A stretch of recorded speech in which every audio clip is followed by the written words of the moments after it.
Bismillahirrahmanirrahim. Assalamualaikum warahmatullahi wabarakatuh. Alhamdulillah wassalatu wassalamu ala asyrafil anbiya'i wal mursalin wa ala alihi wa ashabihi ajma'in la nabiyya ba'dah amma ba'du. Apa kabar pemirsa TVRI Riau Kepri dimanapun Anda berada? Senang sekali berjumpa dengan Anda dalam program Penyejuk Kolbu yang tayang setiap hari Selasa pukul 15.30 waktu Indonesia Barat. Acara ini terselenggara berkat kerjasama TVRI Riau Kepri dengan Yayasan Ilmu dan Iman Pekanbaru. Insya Allah acara ini menjadi sarana bagi pemirsa untuk menambah ilmu pengetahuan dan khazanah wawasan Islam. Dan tentunya kita ketahui bahwa segala sesuatu bersumber dari hati. Dengan ketulusan hati, kesejukan kolbu, dan kemauan hati yang kuat untuk mendapatkan ilmu pengetahuan, maka insya Allah akan muncul kelapangan hati untuk mendapatkan ilmu dan dapat mengamalkannya dalam kehidupan sehari-hari. Baik pemirsa TVRI Riau Kepri dimanapun Anda berada, tema kita kali ini adalah mengenai wanita dan kodratnya. Nah, kalau berbicara masalah wanita, tentu banyak sekali hal yang menarik dari diri wanita, begitu. Karena apa? Karena seperti orang-orang bilang bahwa wanita itu adalah misteri, wanita itu adalah rahasia. Nah, sore ini kita akan sedikit membuka tentang rahasia wanita dan bagaimana kodrat wanita itu tersendiri. Tetapi jangan cemas karena saat ini telah hadir bersama kita seorang narasumber, yaitu Ibu Mila Nurmila, yaitu beliau seorang dosen di Fakultas Psikologi UIN Suskario. Mari kita sapa terlebih dahulu. Assalamualaikum Ibu. Waalaikumsalam. Bagaimana kabar Ibu hari ini? Alhamdulillah.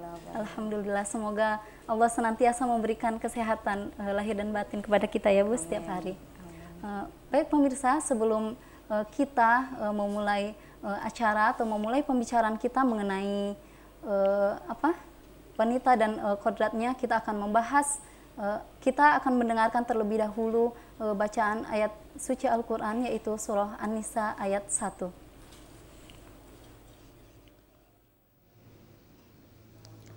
Assalamualaikum warahmatullahi wabarakatuh.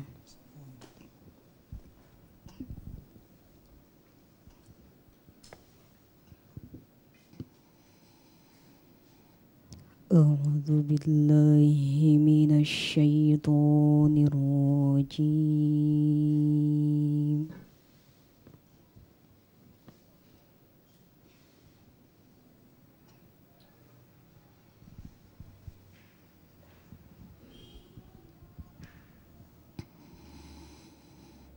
Bismillahirrahmanirrahim.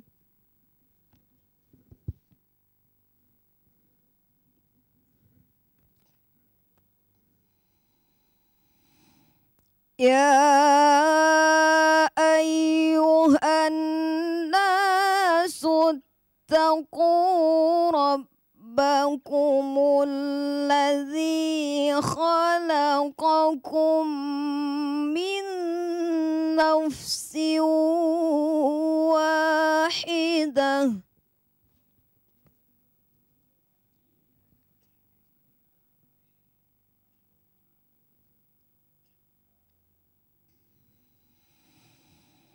وخلق منها زوجها وبث منهما رجالا كثيرا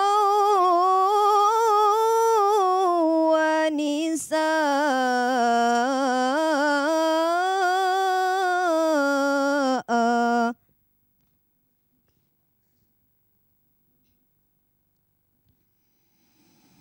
واتقوا الله الذي تساءلون به والأرحام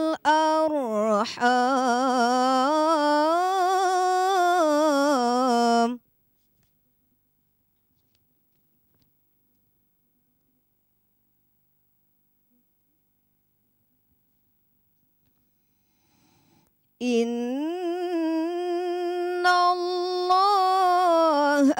kana alaikum raqiba. Sadaqallahul azim. Aku berlindung kepada Allah dari godaan syaitan yang terkutuk dengan menyebut nama Allah yang Maha Pengasih, Maha Penyayang. Wahai manusia, bertakwalah kepada Tuhanmu yang telah menciptakan kamu dari diri yang satu, Adam. Dan Allah menciptakan pasangannya Hawa dari dirinya. Dan dari keduanya Allah mengembangbiakkan laki-laki dan perempuan yang banyak. Bertakwalah kepada Allah yang dengan namanya kamu saling meminta, dan peliharalah hubungan kekeluargaan. Sesungguhnya Allah selalu menjaga dan mengawasi kamu. Maha benar Allah dengan segala firman-Nya. Assalamualaikum warahmatullahi wabarakatuh.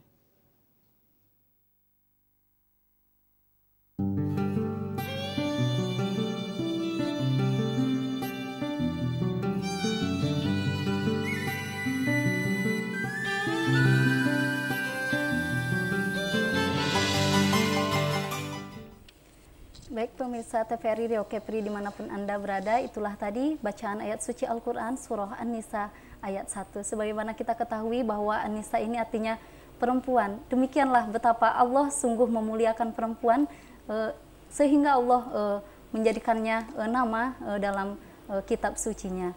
Baik pemirsa, sebagaimana telah kita sebutkan tadi bahwa tema kita kali ini adalah wanita dan kodratnya. Dan kita akan insya Allah akan membahas lebih mendalam mengenai bagaimana kodrat wanita itu sebenarnya. Karena Allah menciptakan di dunia ini laki-laki dan perempuan berpasang-pasangan dan mereka memiliki kodrat masing-masing. Nah, sebaiknya kita tanyakan langsung saja kepada narasumber kita. Kita berbicara mengenai kodrat wanita nih Bu, bahwa laki-laki tentu memiliki kodratnya sebagai laki-laki dan wanita tentu memiliki kodratnya. Nah, bagaimana sih sebenarnya yang menjadi kodrat wanita itu? Ya, Mbak Angela, jadi kodrat itu sesuatu yang bawaan alami, Bawaan gitu alami, ya. gitu. Jadi apa yang oleh alam diberikan oleh wanita itulah kodrat. Jadi fitrah, ya kalau dalam ininya fitrah wanita itu adalah kodrat. Nah, yang bawaan alam itu adalah bahwa wanita diberikan kemampuan untuk mengandung, melahirkan, menyusui.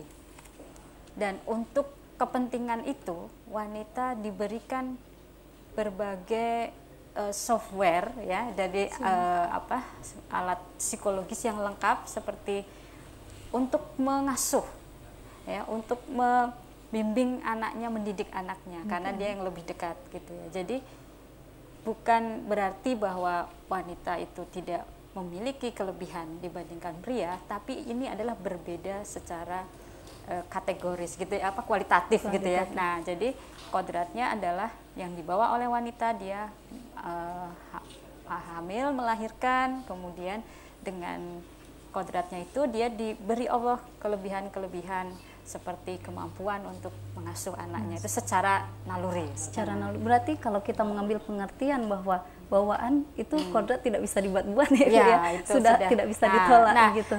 Nah, inilah kodrat itu kan sesuatu yang harmoni dengan alam, harmoni ya. Dengan nah, alam. kalau kemudian wanita tidak mengikuti harmoni dengan alam, nah ini justru malah chaosnya, bertentangan ya. Begitu. Jadi kalau itu bertentangan, tentu juga perangkat-perangkat yang sudah Allah sempurnakan sebagai wanita ini juga menjadi tidak berguna. Ya, artinya bahwa kelebihan wanita di mana dia bisa mengasuh karena dengan kelembutannya, kedetilannya dan lain-lain nanti mungkin kita bisa bahas itu. Jadi kalau kemudian dia menolak itu ya, tidak menyelaraskan dengan kodratnya itu, maka kelebihannya ini justru tidak bisa menjadi nilai lebihnya. Nah, dia harus mencari kelebihan yang lain itu yang mungkin justru di situ tidak disiapkan Allah untuk peran yang berbeda itu. Dengan arti bahwa dari kodrat itulah sesungguhnya kelebihan seorang wanita, iya, begitu ya, betul, betul. Selaras dengan kodratnya. Nah, jika kita sebagai wanita, bagaimana peran seorang wanita itu agar dia bagaimana menjalankan kodratnya agar bisa memenuhi kodratnya sebagai wanita, gitu. Jadi setelah kodrat itu ada yang disebut peran. Nah, peran ini bukan kodrat, ya, tapi peran ini sebenarnya lebih ke kesepakatan. Ya, kesepakatan dalam arti itu norma yang dibuat oleh manusia ketika berhubungan satu dengan yang lain, dalam hal ini antara pria dengan wanita. Ya, jadi dengan kodrat itu lalu pembagian perannya seperti apa? Nah, jadi kita tahu bahwa misalnya bahwa perempuan itu dia yang hamil dan melahirkan, lalu kemudian dia diberi peran mendidik anak. Nah, ini kan peran. Nah, tapi apakah hanya wanita saja yang mendidik anak? Tentu tidak, kan gitu. Kemudian bahwa wanita ini hamil dan melahirkan, kemudian dia diberi peran untuk lebih fokus kepada peran-peran di rumah tangga, bukan di luar. Ini peran. Ya. Mengapa seperti itu? Karena kalau kemudian tidak semua keluar, siapa yang di rumah? Nah, ini kesepakatan. Nah, peran ini bukan kodrat. Ya, jadi peran ini adalah kesepakatan. Tapi tentu peran itu mengikuti apa yang sesuai dengan kodrat bawaan alam itu. Nah, jika begitu, apa sebenarnya titik perbedaan antara kodrat dan peran? Nah, kalau kodrat itu sesuatu yang dibawa dari lahir dan itu tidak bisa kita negosiasikan. Ya. Nah, peran itu adalah sesuatu yang kita sepakati bersama dalam aturan berhubungan itu antar bisa manusia. Kita merubahnya dan kita sesuaikan ya, dengan sesuaikan dengan peran-peran yang lain. Nah, seperti itu. Nah, kalau kita melihat bahwasanya kita kodratnya sebagai wanita, kita hamil, menyusui, melahirkan, mengasuh dan lain sebagainya, apakah ini berpengaruh begitu, Bu, dalam tentunya kita punya generasi muda. Apa pengaruhnya kira-kira dari kodrat tersebut? Tentu dengan kodrat wanita kemudian oleh Allah diberikan perangkatnya untuk bisa memainkan kodratnya itu dengan baik. Tadi kan ada peran yang mendukung itu tadi kan, bahwa yang mengasuh itu tidak hanya wanita tapi laki-laki juga. Tapi dalam hal ini perempuan tuh lebih peka, misalnya lebih dekat dengan anak karena sejak dari kandungan itu sudah merasakan ya terjalin hubungan gitu. Nah, sementara dalam pengasuhan itu pun ada pembagian. Ya, bagian yang mana yang dilakukan oleh perempuan, wanita, bagian mana yang dilakukan oleh laki-laki sebagai bapaknya gitu kan. Ada. Jadi bukan berarti kemudian laki-laki tidak mengasuh, tapi ada bagian pengasuhan yang berbeda. Karena mengasuh itu tidak sekedar menyuapi, memberi makan, menyusui, itu namanya memelihara. Tapi kalau mengasuh itu ada proses membuat anak itu memenuhi kebutuhan psikologisnya. Berarti di sini peran seorang ibu tentu sangat besar gitu. Iya, betul. Karena itu tadi, karena diharapkan bahwa ibu itu lebih bisa mendekati peran itu, memenuhi kualifikasi yang dibutuhkan oleh peran ibu sebagai pengasuh dalam hal memberikan pendidikan kepada anaknya, karena lebih dekatnya itu. Tapi bukan berarti bapak nggak punya ya, tapi dalam hal ini bahwa peran dibagi, cuman pengasuhan itu lebih dekat ke ibu, maka dia lebih dekat dengan anak-anaknya dalam hal kedekatan komunikasi batin gitu ya. Kan ada apa yang misalnya disebut kalau hubungan ibu dengan anak itu tidak bisa dipisahkan gitu kan, hubungannya seperti hubungan batin gitu katanya kan. Misalnya kalau anaknya sakit, ibunya merasa nggak enak dan lain sebagainya. Nah, itu karena adanya hubungan yang sudah terjalin sebelumnya. Tapi bukan berarti ayah nggak punya hubungan batin gitu ya. Kalau seorang ayah kemudian punya hubungan yang dekat juga dengan anaknya, dia juga bisa punya hubungan seperti itu. Bukan kodrat. Tapi bukan. peran tadi. Iya, karena peran yang pengalaman yang kemudian peran yang dijalankan itu bisa juga memberikan hubungan yang kuat antara ibu dengan ayah, ibu dengan anak atau ayah dengan anaknya. Nah, jika kita melihat mengenai peran tadi, seorang ibu dan seorang ayah itu bisa terjadi kesepakatan dalam peran. Nah, kira-kira bagaimana untuk menciptakan generasi muda tadi yang tentunya generasi muda yang islami dan tangguh begitu, Ibu? Nah, ini sebenarnya sudah jauh dari pembicaraan tentang kodrat tadi ya. Artinya kalau kodrat itu ya, itu sudah instinktif, sudah bawaan dari si ibu itu sendiri. Tanpa dia belajar, tanpa dia ngaji gitu ya, dia itu sudah punya naluri itu. Ya, naluri untuk mencintai anaknya, mengasuh dekat dengan anaknya, berempati kepada anaknya. Tapi dalam hal pendidikan agama, maka ibu ataupun ayah itu ya harus belajar agama agar bisa menyiapkan anaknya itu menjadi generasi seperti yang diharapkan sesuai dengan Quran dan hadis. Harus ada kesinambungan. Ya, gitu. jadi setelah kita memiliki peran yang diberikan oleh Allah, dalam hal ini kodrat, itu kan peran yang diberikan oleh Allah tadi ya. Jadi lalu setelah itu kita harus mampu memenuhi. Allah itu hanya memberikan perangkatnya saja. Nah, setelah itu kita harus mengisi. Ya, jadi kalau mau mendidik generasi Qurani, tidak bisa kemudian kita itu harus ibu yang mendidik, bukan seperti itu. Tapi kalau ibunya tidak punya pendidikan, tidak punya ilmu, tidak punya kemampuan mendidik yang baik, dia tidak otomatis otomatis kemudian anaknya menjadi generasi Qurani. Nah, sementara misalnya bapaknya yang ilmunya lebih banyak, lebih punya kebijaksanaan dan lain sebagainya, mungkin malah lebih berhasil gitu ya. Jadi dalam hal masalah pendidikan itu sudah melampaui dari sekedar naluri instintif seorang ibu, tapi juga sudah ada ilmu. Nah, dalam hal ini kalau misalnya seorang ibu itu sudah sadar terhadap kodrat, kemudian pilihan perannya, nah peran itu kan seperti saya katakan tadi, dia kan boleh dinegosiasikan ya, berhak memilih. Berbeda jadi, dengan ya, jadi seandainya dia sudah sepakat bahwa oke, saya yang akan mendidik anak-anak. Nah, setelah seperti itu dia harus tahu apa yang harus dilakukannya itu. Dan tidak bisa lagi mengandalkan hukum alam. Jadi misalnya saya mau mengasuh anak saya dengan insting saya, itu binatang. Insting sebagai ibu. Iya, itu nggak cukup. Tapi dia juga harus, saya sudah tahu bahwa peran saya adalah sebagai pendidik, maka saya harus pandai. Saya harus belajar ilmu agama yang banyak supaya anak saya juga memperoleh kebaikan dari pelajaran yang saya berikan. Saya harus pandai mendidik anak supaya anak saya itu tidak salah didik karena saya misalnya. Nah, itu sudah proses dari pemenuhan kebutuhan peran tadi. Itu sudah di luar kodrat lagi itu. Ya, tapi artinya setelah dia sadar bahwa ini kodratnya, kemudian dia menerima peran itu, maka selanjutnya dia harus bisa memenuhi kualifikasi dirinya untuk menjalankan peran itu sepenuhnya. Itu yang paling penting pertama sekali adalah menyadarkan diri bahwa inilah kodrat kita sebagai perempuan, kemudian baru kita memenuhi peran-peran tadi untuk memenuhi kodrat kita sebagai wanita. Baik pemirsa TVRI Riau Kepri dimanapun Anda berada, tadi kita sedikit membahas mengenai bagaimana kodrat wanita dan perannya, tetapi sebelum kita lanjutkan pembicaraan kita, kita jeda sejenak dengan penampilan nasyid dari grup Nasyid Samudra. Tetaplah bersama kami.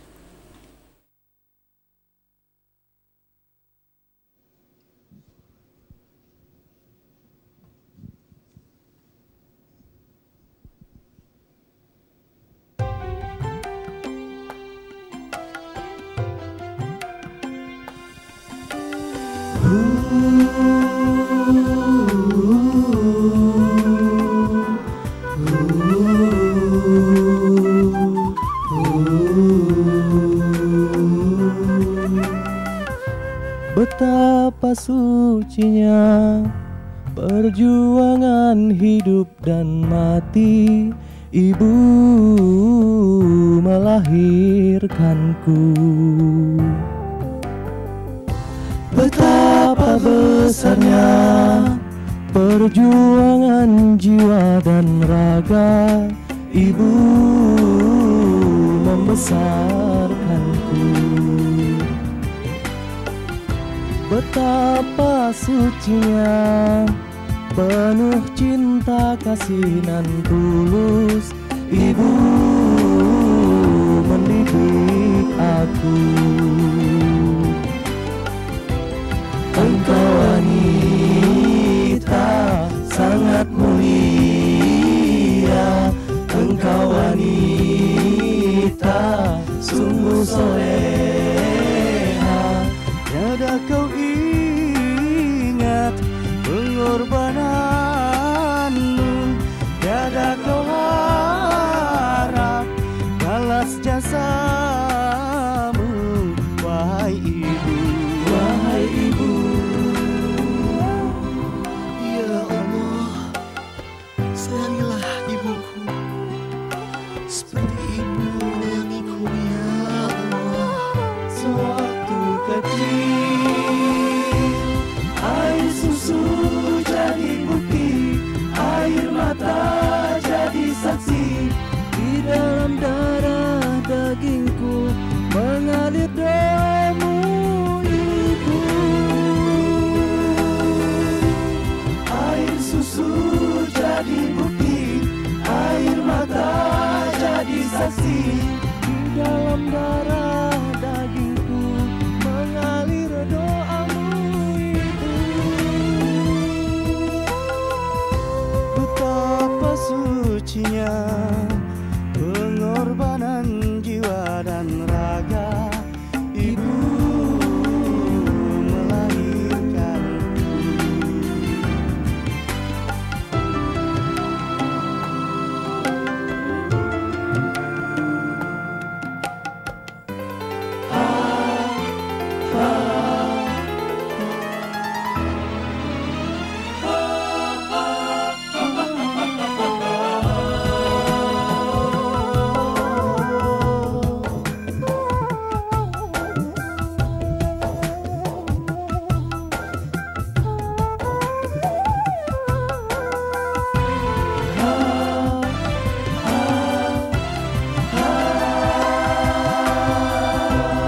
Engkau wanita sangat mulia, engkau wanita sungguh soleha.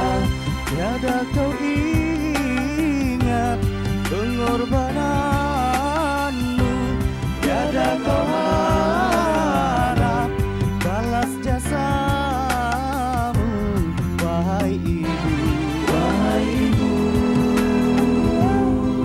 Ya Allah, sayangilah ibuku seperti ibu menyayangiku, ya Allah. Sewaktu kecil air susu jadi bukti, air mata jadi saksi, di dalam darah dagingku mengalir doamu ibu.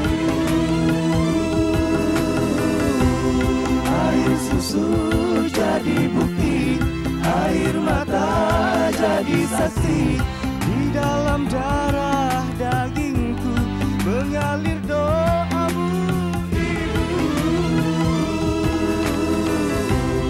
Air susu jadi bukti, air mata jadi saksi, di dalam darah dagingku mengalir doamu ibu. Air susu jadi bukti, air mata jadi saksi.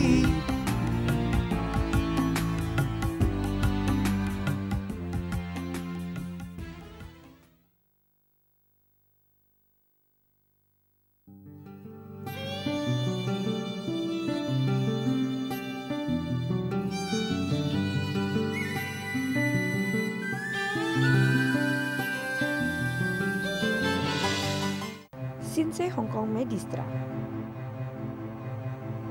Shinsei Hong Kong ada untuk mengobati berbagai macam penyakit kronis Anda.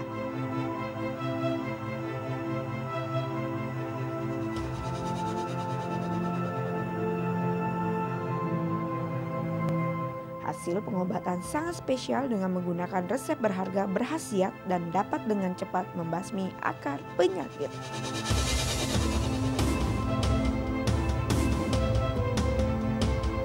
Mengapa memilih berobat ke Shinsei Hong Kong?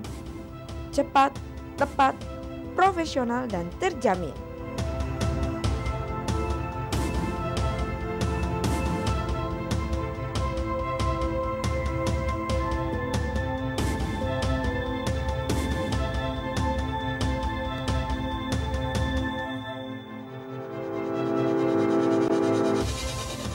Ahli dalam mengobati berbagai macam penyakit seperti penyakit kanker, penyakit rinitis atau radang hidung, asma, penyakit ginjal, impotensi dan ejakulasi dini, penyakit prostat, penyakit infertilitas laki-laki dan perempuan, kelumpuhan, penyakit jantung, rematik, wasir, diabetes, dan penyakit yang susah diobati lainnya.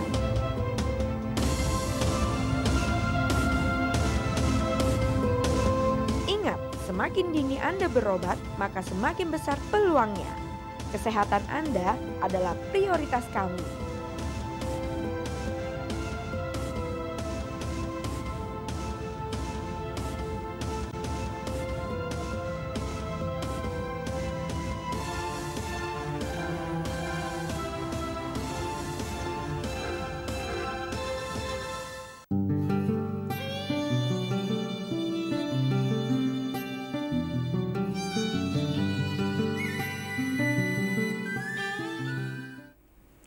Terima kasih pemirsa TVRI Riau Kepri dimanapun Anda berada. Anda masih bersama kami di acara Penyejuk Kolbu.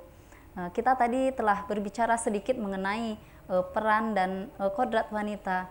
Nah, kita sekarang akan lebih memperdalam lagi pembahasan kita mengenai bagaimana sih wanita dan kodratnya. Nah, Ibu, kita tadi telah membahas mengenai kodrat, ini kodrat dan ini peran begitu. Bahwasanya untuk melahirkan generasi Islami yang tangguh itu berawal dari kesadaran akan kodratnya, kemudian kesadaran akan perannya sebagai ibu gitu kan dalam mendidik anaknya. Dan tentu dalam mendidik ini harus harus mempelajari. Nah, ini ada asumsi bahwasanya perempuan itu ngapain sih sekolah tinggi-tinggi gitu kan, toh ke dapur juga. Apakah ini yang disebut kodrat wanita? Jadi nggak boleh sekolah tinggi-tinggi, ya. Tapi untuk jadi ibu itu tidak perlu kuliah sampai S2, S3 kan. Toh gitu. baliknya ke dapur juga. Ya, kalau percuma aja kalau misalnya kuliahnya tinggi nggak bisa masak, nah gitu kan. Kemudian percuma aja kalau misalnya kuliahnya tinggi, sukses dalam karir tapi anaknya tidak kurusan kan gitu ya. Nah, jadi memang simpelnya kita menganggap bahwa kalau untuk mendidik ngapain harus menghabiskan uang ya, misalnya sampai kuliah tinggi-tinggi.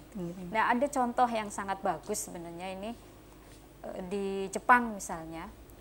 Jepang itu termasuk negara yang sangat concern dalam hal peran wanita itu di rumah. Ya. Semua perempuan Jepang itu dia ya menjadi penjaga gawang di rumah gitu ya. Jadi jaga gawang itu artinya bahwa rumah tangga itu harus beres, harus ada ibu ya, harus ada ibu rumah tangga yang di situ. Meskipun bukan berarti bahwa perempuan Jepang itu tidak ada yang sekolah tinggi. Ya, banyak perempuan Jepang itu yang sekolah S3. Tapi kalau sudah menikah, dia itu akan jadi ibu rumah tangga juga. Ya, jadi kebanyakan mereka itu seperti ini, lalu kuliah S3, kemudian sudah lulus bekerja, kalau menikah balik lagi ke rumah tangga. Karena mereka sadar betul akan basic dari rumah itu untuk menyiapkan generasi yang akan datang. Itu di Jepang ya. Jadi dan kalau kita lihat fenomena sekarang, anak-anak sekarang itu sangat kreatif ya. Yang menjawab pertanyaan anak aja susahnya minta ampun gitu loh. Kita perlu kreatif. Belum lagi anak sekarang itu gizinya udah bagus-bagus ya. Jadi karena gizinya bagus, fisiknya kuat. Nah, karena fisiknya kuat, lalu mereka itu banyak melakukan aktivitas-aktivitas yang kadang itu membuat kita kerepotan gitu. Nah, cara menghentikan itu tidak bisa dengan seperti bilang, Mbak, nak nggak boleh begitu, nak nggak boleh begini gitu. Atau jangan seperti itu, jangan seperti ini. Itu harus ada cara. Iya, harus kreatif ini orang tua ini kan. Apalagi kalau anak-anak, semakin dia satu anak-anak itu tidak bisa realitasnya itu tiba-tiba dihentikan begitu saja. Ya, itu akan membuatnya kecewa, nangislah inilah untuk kontrol lingkungan. Lalu kalau dia sudah seperti ini kan maksudnya mengeksplorasi itu. Terus tidak boleh, dan itu justru akan menghambat eksplorasi dia. Nah, ini orang tua, ibu tentunya yang selalu berhadapan dengan anak sehari-hari. Ini kalau nggak kreatif dah susah nih. Pertanyaan anak sekarang tuh juga kadang saya mikir kenapa saya ditanya oleh anak saya, kenapa sih Allah menciptakan laki-laki itu lebih banyak daripada perempuan? Karena adik kakak-kakaknya itu laki-laki semua, dia perempuan sendiri. Saya bilang, oh kakak harus ke kampus ibu, perempuannya lebih banyak daripada laki-laki gitu kan. Jadi yang seperti itu, kenapa bisa seperti itu gitu loh? Kenapa Allah itu menciptakan manusia seperti ini, seperti itu? Dan jadi kalau ibunya tidak pandai, terus paling dijawabkan kayak gini, sudahlah, anak kecil nggak tahu. Nah, nanti ini udah besar juga tahu. Itu akan mematikan jutaan neuron di dalam otaknya yang tadinya itu bersinar-sinar nih kayak lampu studio ini, tiba-tiba udahlah nggak usah tanya itu, masih kecil, mati semua. Padam. Nah, ini akan merugikan perkembangan kognitif selanjutnya. Nah, gimana tuh caranya? Saya tuh sering mikir kalau ditanya anak saya tuh, tidak bisa kan dia membuat pertanyaan yang lebih sederhana gitu kan. Tapi selalu pertanyaan, jadi dari situlah mereka belajar. Nah, saya bayangkan ya, itu saya mungkin karena ngajar ya banyak membaca dan lain sebagainya gitu. Nah, bagaimana dengan ibu yang misalnya beranggapan bahwa kuliah itu tidak penting, belajar itu tidak penting, masih bagus kalau atau lah kuliah nggak usah, tapi ibunya cerdas. Ya, saya juga melihat ada beberapa ibu rumah tangga itu ya kuliahnya nggak tinggi ya, pernah kuliah, tapi dia sangat cerdas, membaca, banyak membaca ya. Artinya dia sadar betul bahwa untuk memenuhi perannya itu dengan baik, maka dia harus selalu belajar.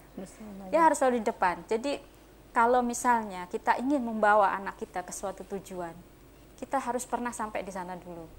Setidaknya kita di depan membukakan jalan, kan gitu kan. Nah, kalau kita belum tahu jalannya ke depan, ya bukannya tidak bagus seperti itu. Ya, saya nggak tahu ya nak, ya ibu hanya bisa mendoakanmu. Pastilah yang diharapkan itu lebih dari itu, gitu ya. Jadi bisa menjadi teman diskusi dan lain-lain. Nah, kebanyakan kalau anaknya kemudian sudah menginjak remaja, itu ibu-ibu itu sudah merasa susah menjalin komunikasi dengan anak-anaknya. Apalagi kemudian kalau sudah kuliah, ya kita sering dengar bahwa anak mengatakan, ibu ini tahu apa gitu ya, merasa lebih pintar. Nah, ini kan Islam kan nggak mengajarkan seperti itu ya, bahwa ya harus tetap menghormati orang tuanya, atau misalnya ya sekedar ya udahlah ibu tuh nggak tahu, ya udah saya nggak bisa ngomong sama ibu. Nah, jadi dalam hal ini saya ingat betul dulu waktu salah seorang ustaz saya itu mengatakan bahwa kalau mau jadi ibu sebagai umi, sebagai pendidik itu adalah dia harus sekolah sampai doktor, dia bilang seperti itu ya. Jadi ini yang bicara bukan ibu-ibu. Kalau ibu-ibu nanti dikira emansipasi, ini yang bicara nih ustadz gitu ya. Jadi memang zaman ini sudah semakin maju, tantangannya menjadi semakin kompleks. Kita harus mengawasi anak ketika bermain internet itu seperti apa, dan apa aja yang ada di internet itu. Kalau enggak nanti ibu dibohongin. Ya, kan, bisa saja anak iya, tuh. Betul. Karena ibu nggak tahu kan gitu. Kadang ada yang misalnya saya dengar itu ibu-ibu itu bilang, Bu, untuk skripsi itu kok biayanya besar sekali ya Bu, setiap semester gitu kan harus bayar ini itu. Lah, skripsinya apa? Mungkin anak ibunya dulu nggak kuliah. Nah, jadi dengan pertimbangan seperti itu, intinya itu bukan pendidikan setinggi-tingginya, tapi adalah semangat untuk selalu belajar. Semangat untuk selalu belajar itu ya bisa dari buku. Nah, sekarang semua bisa diakses ya, maksudnya tidak harus melalui pendidikan formal. Nah, pendidikan formal itu sebenarnya hanya mengkondisikan seseorang untuk selalu menjadi pembelajar seumur hidup kan gitu. Nah, intinya itu. Jadi tidak terlalu relevan kalau dikatakan bahwa ibu itu tidak perlu sekolah tinggi-tinggi. Sebenarnya tapi yang benar adalah bahwa ibu itu juga harus selalu belajar. Harus selalu belajar. Ya.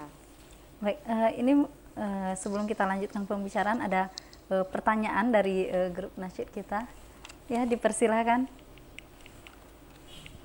Baik, saya ingin bertanya. Assalamualaikum warahmatullahi wabarakatuh, Ustazah. Waalaikumsalam warahmatullahi wabarakatuh. Seperti yang kita ketahui ya, bahwasanya tadi mungkin sedikit pemaparan dari Ustazah sudah sedikit menjelaskan tentang arti seorang ibu dan bagaimana seorang ibu harusnya bersikap sebagai seorang pendidik gitu.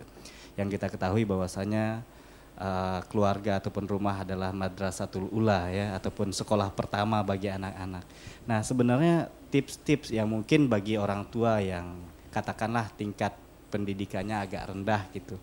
Tadi Ustazah mungkin sedikit menyampaikan bahwasanya pendidikan itu tidak harus melalui pendidikan formal. Nah, mungkin Ustazah bisa menjelaskan sedikit apa-apa saja contoh-contoh pendidikan yang mungkin bisa diterapkan oleh ibu-ibu kita di rumah gitu, Ustazah. Terima kasih. Assalamualaikum warahmatullahi wabarakatuh. Waalaikumsalam warahmatullahi. Langsung saja Ibu. Iya, jadi memang di era di mana akses informasi itu sudah sangat terbuka gitu ya. Jadi banyak cara sebenarnya, termasuk misalnya kalau kita mengikuti majelis ya, majelis ilmu. Nah, majelis ilmu itu bisa di mana saja. Kemudian juga buku-buku juga sudah sangat banyak ya untuk bisa memberikan mengupdate ya pengetahuan kita ya, wawasan kita yang kadang itu zaman dulu itu ya anak itu nggak boleh dibeginikan. Ternyata kemudian ilmu pengetahuan menemukan di kemudian hari bahwa itu tuh bagus ternyata. Nah, dengan seperti itu maka kita bisa terus mengupdate ilmu kita. Nah, tapi yang lebih penting dari itu ya, kebetulan saya belajar psikologi dan saya juga mengamati bahwa mendidik itu bukan hanya masalah kognitif, bukan hanya permasalahan mengetahui, tapi mendidik itu lebih pada keterlibatan kita secara penuh tulus sebagai pendidik. Dalam arti begini, ibu-ibu yang sudah memiliki pengalaman mendidik anak, kemudian dia selalu menjadi observer yang baik, ya, mengamati perkembangan anaknya dengan baik, dia sebenarnya tahu apa yang harus dilakukan. Ini ibu-ibu ini juga psikolog ini, ya kan? Jadi dia harus mengamati anak saya butuhnya apa, yang dia butuhkan apa, anak saya ini harus apa yang didorong. Pemahaman ya. Ya, terhadap anaknya itu yang paling baik adalah ibunya. Kalau ibunya kemudian, nah misalnya dia tidak tahu bertanya kepada orang lain atau baca buku, dia harus kembalikan itu pada pengetahuan dia tentang anaknya. Jadi tidak otomatis, oh kata buku ini anak harus beginikan. Langsung seperti itu. Iya, nggak bisa seperti itu, karena anak-anak itu sangat individualis. Jadi dia itu individual differences, sangat berbeda, unik gitu loh. Sehingga anak-anak beda. Jadi saya sering misalnya kalau ada ibu-ibu cerita gitu, anak saya gini, susah gimana caranya ya Bu. Yang pertama saya tekankan adalah bahwa ibu yang paling tahu seperti apa kebutuhan anak ibu. Jadi keyakinan, efikasi, rasa mampu dari ibu sendiri untuk bisa mendidik anaknya itu penting yang pertama. Jadi dia harus punya keyakinan bahwa saya mampu, saya tahu anak saya bisa menunjukkan jalan yang terbaik untuk anak saya. Nah, setelah itu dia harus bisa menjadi observer yang baik. Ya, kemudian dia harus tulus. Ya. Ini tulus ini gampangnya dibedakan adalah antara tulus mendidik anak terbaik untuk anaknya ataukah itu hanya untuk mengikuti ambisi orang tuanya. Nah, ini yang namanya tulus itu nggak boleh itu mengikuti ambisi orang tuanya. Jangan-jangan itu mau saya, ya mau orang tuanya bukan anaknya. Nah, tulus ini adalah dia harus sepenuh hati mengetahui apa yang dibutuhkan anaknya. Berarti tidak boleh memaksakan kehendak kepada Betul, anak. itu satu, tidak boleh memaksakan kehendak anaknya. Jadi jangan sampai ibunya dulu pengen juara kelas, dia nggak juara kelas, anaknya suruh juara kelas. Nah, jadi padahal kemampuan anaknya itu tidak harus dipaksakan untuk itu misalnya. Atau dulu ibunya itu pengen jadi foto model gitu kan, nggak jadi, anaknya suruh jadi foto model. Sampai ada tuh anak-anak yang bilang, Bu sekali ini aja ya, besok lagi saya nggak mau gitu kan. Anaknya sampai bilang seperti itu. Tapi ibunya bangga setengah mati di foto-foto, sementara anaknya itu wajahnya tersiksa sekali. Nah, seorang ibu tidak perlu harus misalnya jadi aktif membaca buku sebanyak-banyaknya itu tanpa dia itu bisa menjadi ibu yang tulus ya. Karena dengan menjadi observer yang baik, kemudian dia merasa dirinya mampu untuk melakukan fungsinya sebagai ibu pendidik anak, maka ilmu pengetahuan, informasi dan lain sebagainya itu apa-apa bisa berguna. Apa-apa bisa berguna karena kita memiliki masalah, kemudian kita mencari solusi, kita tahu kemana harus mencarinya, kan seperti itu. Tapi kalau ibu yang tidak terlalu terlibat gitu ya dalam proses pendidikan anak, dia rasa tidak ada yang perlu diperbaiki. Nah, akhirnya dia tidak mencari pengetahuan atau informasi, meningkatkan keterampilan dia sebagai ibu dan lain sebagainya. Nah, tapi kalau kita terlibat, otomatis kita itu akan mencari gitu. Wah, ini saya nggak bisa, ini kalau anak saya sudah seperti ini gitu. Kok kan anak saya hafalannya sudah sampai 29 ya, saya nyimak hafalan anak saya itu nggak bisa lagi misalnya, ya saya juga hafalannya harus ini. Tapi kalau dia terlibat, tapi kalau enggak ya udah dia salahin aja sekolahannya, ini anaknya hafalannya kok hilang, gimana metodenya dan lain sebagainya. Nah, ini perbedaan kalau kita tulus, kita kemudian menghayati betul, karena belajar mendidik itu jam terbang, nah, kan gitu.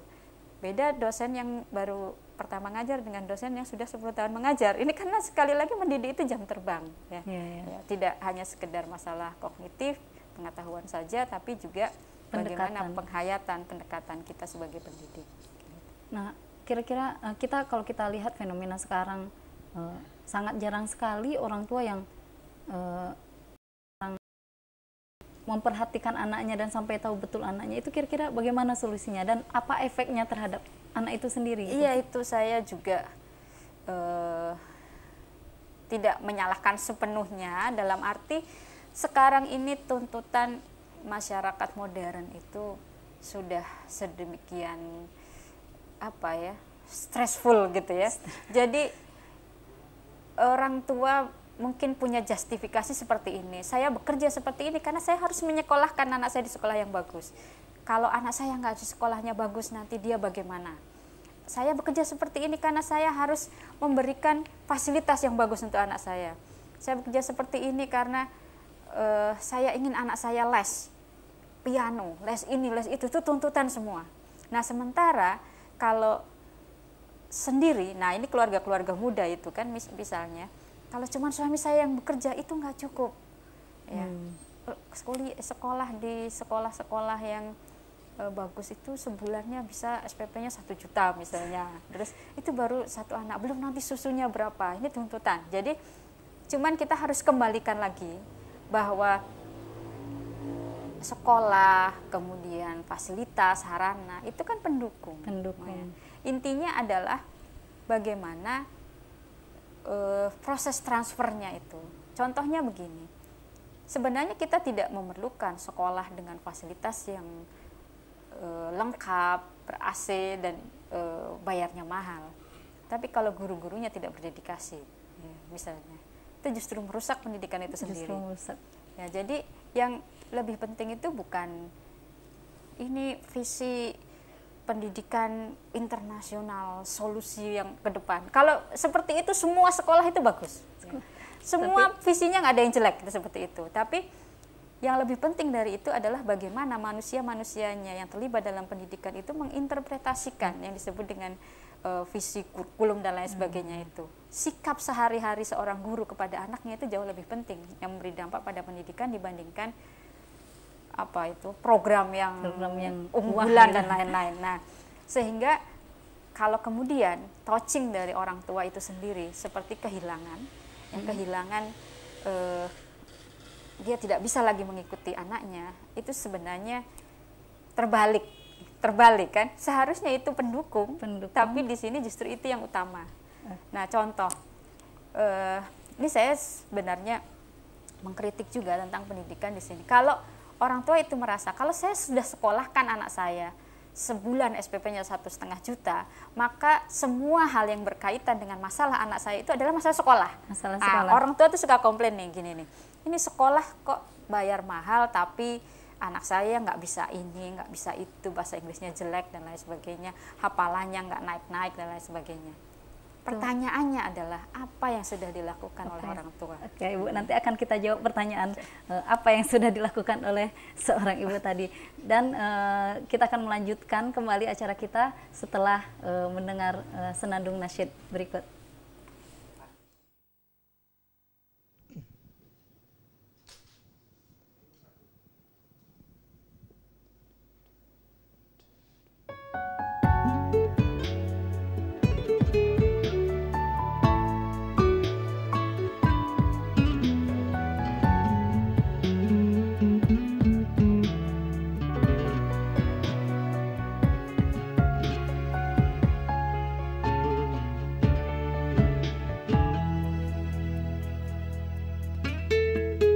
Ia ibarat kaca yang berdebu, jangan terlalu keras membersihkannya, nanti ia mudah retak dan pecah. Nanti ia mudah keruh dan ternoda.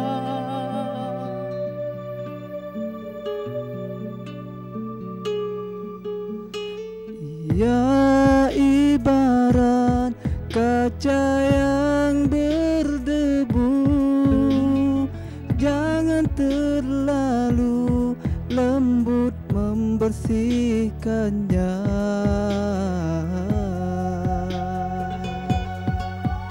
Ia bagai permata keindahan, sentuhlah hatinya dengan kelembutan.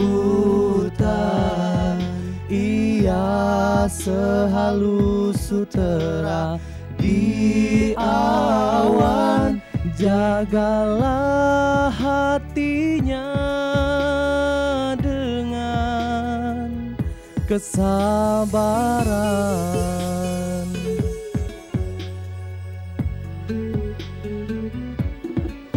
Lemah lembutlah kepadanya, namun jangan terlalu memanjakannya.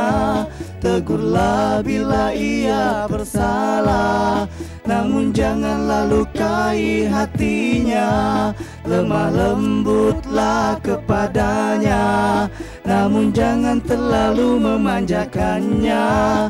Tegurlah bila ia bersalah, namun janganlah lukai hatinya.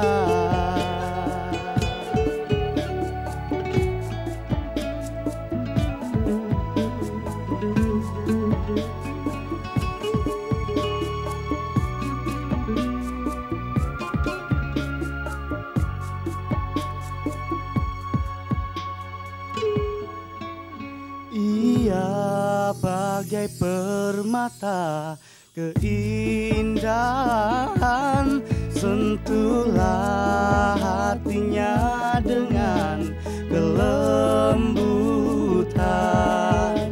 Ia berhalus sutera di awan, jagalah hatinya dengan kesabaran.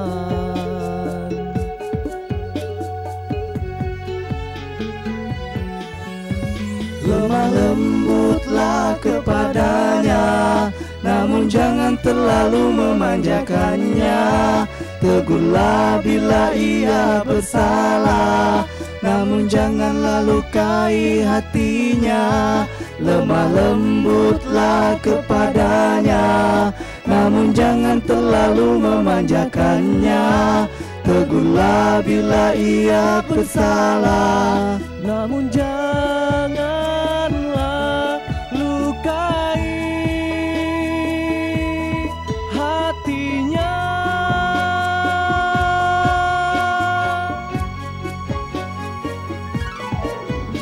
Bersabarlah bila menghadapinya, terimalah ia dengan keikhlasan, karena ia kaca yang berdebu. Semoga kau temukan dirinya,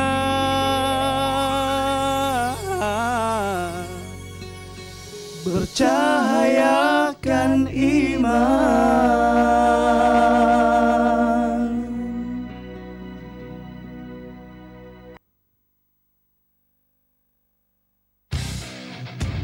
Y así es el ambiente que se está viviendo hoy en el Olímpico.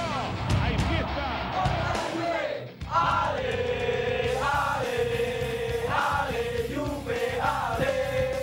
Juventus Club Indonesia, Juve Vicente Amor. Kami dari Juventus Club Indonesia, chapter Pekanbaru. Saksikan Liga Serie A hanya di TVRI, Juve Parte della Nostra Vita, Juve Parte della Nostra Vita, Juve Parte della, Juve Parte della, Juve Parte della Nostra Vita. Juve!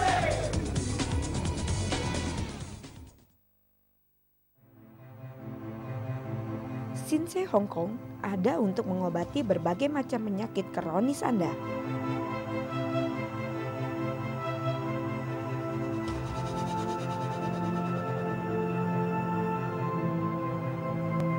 Hasil pengobatan sangat spesial dengan menggunakan resep berharga berkhasiat dan dapat dengan cepat membasmi akar penyakit.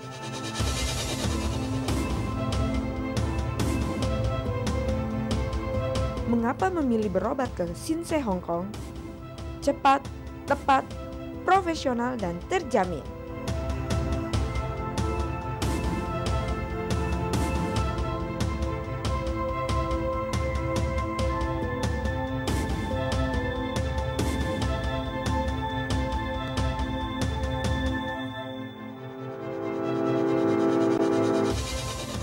Ahli dalam mengobati berbagai macam penyakit seperti penyakit kanker, penyakit rinitis atau radang hidung, asma, penyakit ginjal, impotensi dan ejakulasi dini, penyakit prostat, penyakit infertilitas laki-laki dan perempuan, kelumpuhan, penyakit jantung, rematik, wasir, diabetes, dan penyakit yang susah diobati lainnya.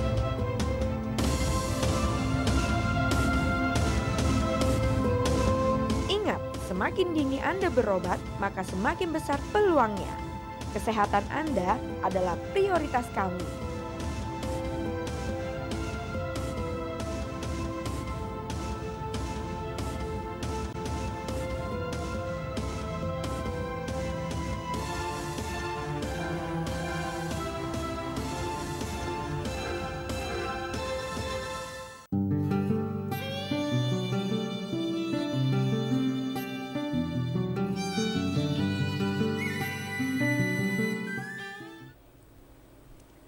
Baik, pemirsa TVRI Riau Kepri dimanapun Anda berada, kembali kita ke pembicaraan mengenai kodrat wanita. Nah, tadi kita berbicara mengenai pendekatan seorang ibu terhadap anak dalam dalam perannya dan atau dalam kodratnya sebagai wanita. Nah, tentu itu kita memerlukan kiat ya Bu untuk bagaimana mencapai pendekatan tadi atau ikatan batin tadi. Nah, kira-kira seperti apa kita? Ya, sebenarnya kalau seperti saya katakan tadi bahwa kita tidak perlu membaca buku teks banyak-banyak untuk bisa menjalin sebuah ikatan batin, karena itu sebenarnya sudah Allah berikan kepada seorang ibu ya. Hanya kemudian ada seperti ini, apa namanya, kalau seorang ibu melahirkan anak itu kemudian ada yang reaksinya itu penolakan. Ya, penolakan itu bisa tidak sadar, dia tidak muncul dalam kesadaran dia, tapi seperti ini misalnya, dia punya cita-cita bahwa saya ingin melanjutkan kuliah saya dokter, menjadi dokter spesialis, kemudian dia punya anak, tanpa sadar dia merasa itu jadi hambatan dia. Lalu kemudian selama hamil dia tuh merasa bahwa ini saya tidak bisa kuliah spesialis lagi, ini seperti ini dan seperti itu terbawa ya. Dan anak itu berkomunikasi dengan ibu melalui detak jantung, ya. Jadi kecemasan, kegelisahan itu mempengaruhi detak jantung. Jadi anak itu menangkap. Jangan khawatir deh, anak itu tahu itu, ya, walaupun sudah dalam bayi, bahwa ibunya ini ada semacam kekhawatiran dengan kehadiran dia misalnya. Nah, hal seperti ini itu nanti akan terbawa ketika anak itu sudah lahir. Ya, ini yang seharusnya diatasi dulu oleh seorang ibu. Jadi itu yang akan menjadi penghambat dia untuk memahami anaknya, menjadi penghambat dia untuk bisa lebih mendengarkan anaknya dan menjalin ikatan batis yang harmonis dengan anaknya. Karena ada penolakan itu yang sebenarnya mungkin dia tidak sadari. Kalau ditanya, kamu kenapa sih sama anakmu? Enggak, baik-baik saja. Tapi itu tidak muncul dalam sadar dia, tapi dalam alam bawah sadar dia itu dia merasa bahwa ini dulu membuat saya tidak bisa seperti ini. Nah, yang seperti ini tidak boleh, itu hanya satu contoh. Belum lagi yang lain. Kadang oleh alasan sederhana saja, ya, misalnya seperti ini. Sudah punya anak 2, nah